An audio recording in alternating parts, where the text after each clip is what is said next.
Miarabanao tompo-klasy tompovavy manaraka hatrany ty fandarina zany malaza ity. Maninona no misalasala tsy mety mamoaka daty am-pifidianana amin'ny fomba ofisialy ny fitondram-panjakana amin'izao fotoana izao. Ao anatin'ny fahefan'ny gouvernemanta tokoa na fahefan'ny mpanatanteraka no tokony amoaka izany datim-pifidianana izany. Azontsika arindra milakon'loha izany dia ny faneken'izy ireo no tanterahana fifidianana arak'izay efa volavolana daty narosony seny zany raha teo manko ny lalàna. Ary ny faharoa dia ny amohan'izy ireo didim-panjakana manaiky mifidy an-Tatsabato amin'ny fotoana izay eritreretina hanatanterahana fifidianana dia ny volana Novambra amin'ny fihodinana voalohany sy ny volana Desambra ho amin'ny fihodinana faharoa. Eo amin'izay trangan-javatra izay dia ilaina mihitsy ny fandrindrana ny fomba fiasan'ny seny lalay voamera-pirenena mahaleo tena misanina fifidianana mba tena hanana ny fahaleovantenany ka tsy hiankin-doha amin'ny alalan'ny gouvernemanta na ny mpanatanteraka. Raha miresaka mpanatanteraka isika dia ny présidence fiadinan'ny repoblika sy ny primature na ny gouvernemanta izany miaraka amin'ny prime ministre lehibe an'izany gouvernemanta izany. Mila fandaminana asa ny eo anivon'ny seny ary mila ihany koa fanomezana fahefana tena mba aleo tena ny seny satria ny vola ampiasain'izany ratsana manokana izany dia tsy maintsy miankina ny fitondram-panjakana foibe amin'ny alalan'ny mpanatanteraka. Eo zany dia efa bloqué tsy afa-mihetsika ny seny. Fa mila fandaminana asa ihany koa seny satria eo amin'ny fandraisana fanapahan-kevitra tahaka ny hoe mandroso volavolana daty fotsiny ataon'ny seny fa ny gouvernemanta no mamoaka izany amin'ny alalan'ireo didy amandalana dia heverina ihany koa zany fa mitarika fitohanana tsy fahafahany miasa eo amin'ny fandrindrana fifidianana izay ilana ny voamera mahaleo tena misahana fifidianana ity zany.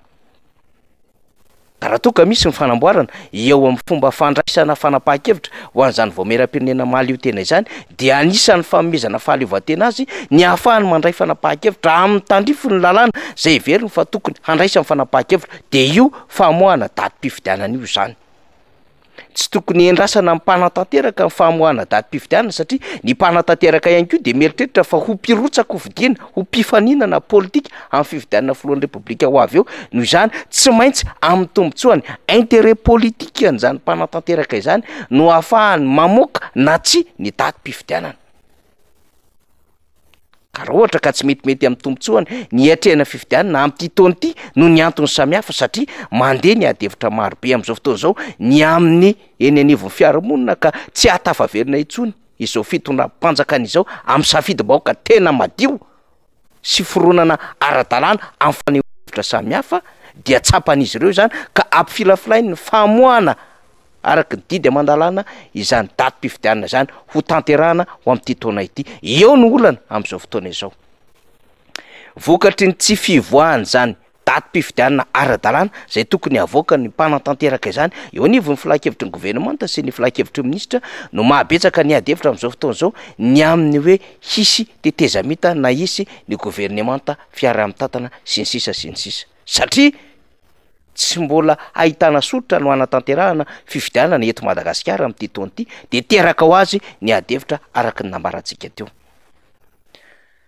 Ny fandaminana ny fomba fiasan'ny seny zany miainga avy amin'ny fanapahan-kevitra hanana ny fahaleovantena dia tena ilaina tokoa. Ka raha toa ka misy ny famoahana daty ka ny seny no afaka hamoaka izany araka izay tena voatondro ny lalàna no hamoahany seny izany sy tena hipetraka hitoetra ao anatin'izay tena hoe fahaleovantena izay ary tena voamera mahaleo tena tokoa ka hametraka izay tsy fitongilanana amin'ny atsy na amin'ny aroa izany.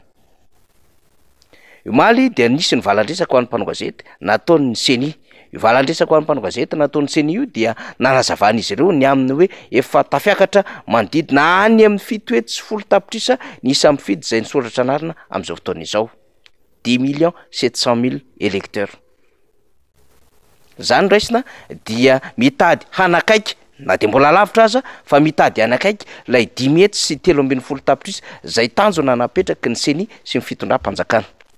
Dia apetraka amin'ny fanontaniana na ninona ny seny sy ny fitondram-panjakana no niara nampitovy tadodokanga ka nanaiky ny amin'ny hoe mpifidy 10 mètres sy 3.4 tapitrisa no tadiavina ny fifidianana am'ty 3 sy 4 arivo ty valo mazava de hoe zay ve no metimety kokoa amin'ny fitondram-panjakana ka isin'ny marza ahafahan'izy ireo manao ny kilalao sy ny paipaikady politika ny daola makota ahafahana manodina ny safidim-baoaka sy miketrika alabato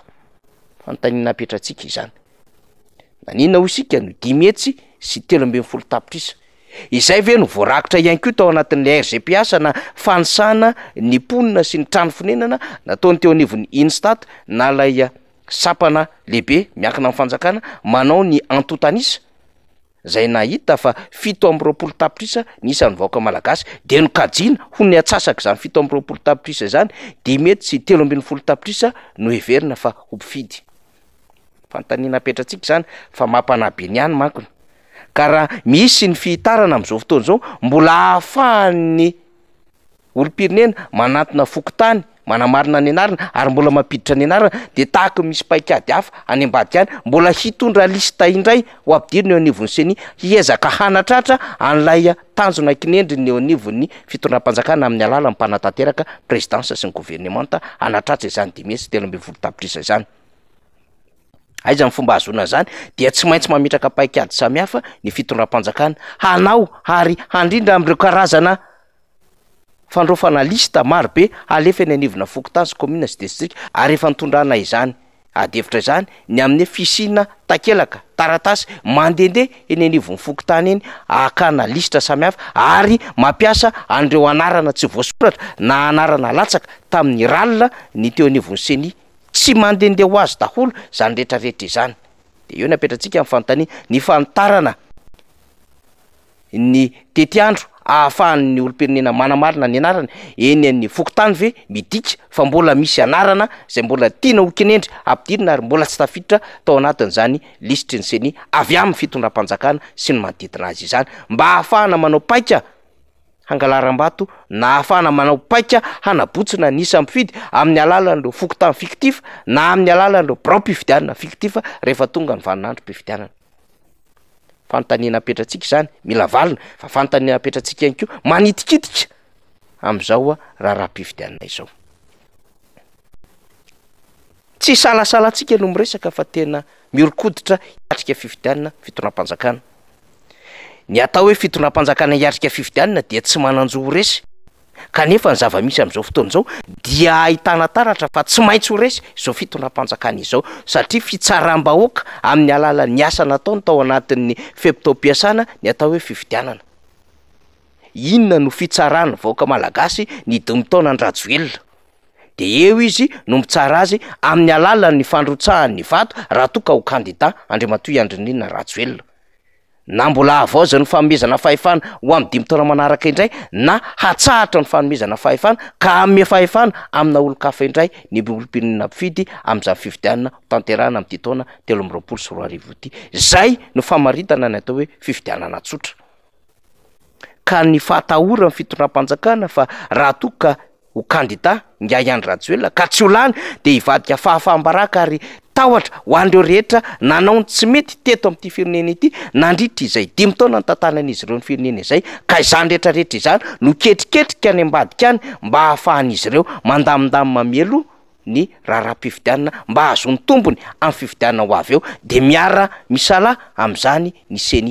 ny seny anefa de tokony ametraka tsara am'izay fomba fiasa maleo tena izay ary tena ametraka tsara am'izay tonda-tabatra hanery ny gouvernemanta hamoaka ny datim-pifidianana fa tsy hoe manaraka-efa fotsiny am'izay ataony zany mpanatanteraka izany miantso mihitsy isika ny seny mba hanery ny gouvernemanta satria anisan'ny tafiditra ao anatin'ny fahadiovam-pifidianana ny fivoahan'ny daty melo mba hiomana n'ireo kandida hirotsaka hofidiana fa ahafahan'ireo mpanara-maso ny fifidianana ihany koa hiomana sy ahafahany sehatra iraisam-pinenana ihany koa hamatatra izay tena tokony ho ataon'izy ireo amin'ny anjara-birikiny entiny manoloana ny fifidianana ho tanterahana amin'ny taona ity indrindra ny atrika fifidianana de ny olom-pirenena zay anio ny safidiny. Mila fiomanana mialoha zany ary mila mahafantatra mialoha am'ireo kandida zay hanaovany safidy ny olom-pirenena. Raha tsy zany manko ny zavatra mitranga de karazany famerezanjo mialohan'ny fotoana ihany zao paikady ataony ny seni zay manaraka ambokiny ny tetikady politika ny gouvernemanta sy ny présidence izao. Manaitra an'izany isika ary mitondra zany adevitra izany hoe eo ambony latabatry ny olom-pirenena mba ho tsapan'izy ireo fa sarobidy ny fiatraiana fifidianana ary zay no antony hoe isaky ny efataona na isaky ny 5 taona no anatanterahana an'izany ka safidy tsy miverimberina zany fa safidy lafo rehefa tonga ny vamotaona homeny lalàna ny olom-pirenena hanatanterahana zany safidiny zany ka tsy tokony ho ny mpikarakara zay nomena izany andraikitra zany amin'ny alalan'ny seni no lasa marionnette kilalao na sanatry n'izany ho lasa ho paipaikady politika motera hahafahan'ny fitondram-panjakana mametraka ny fepetra hiverenana indray am'izany fitantanana ny firenena izany. Zany zava-misy zany malaza makasitraka tompoko lahy makatelona tompoko vavy.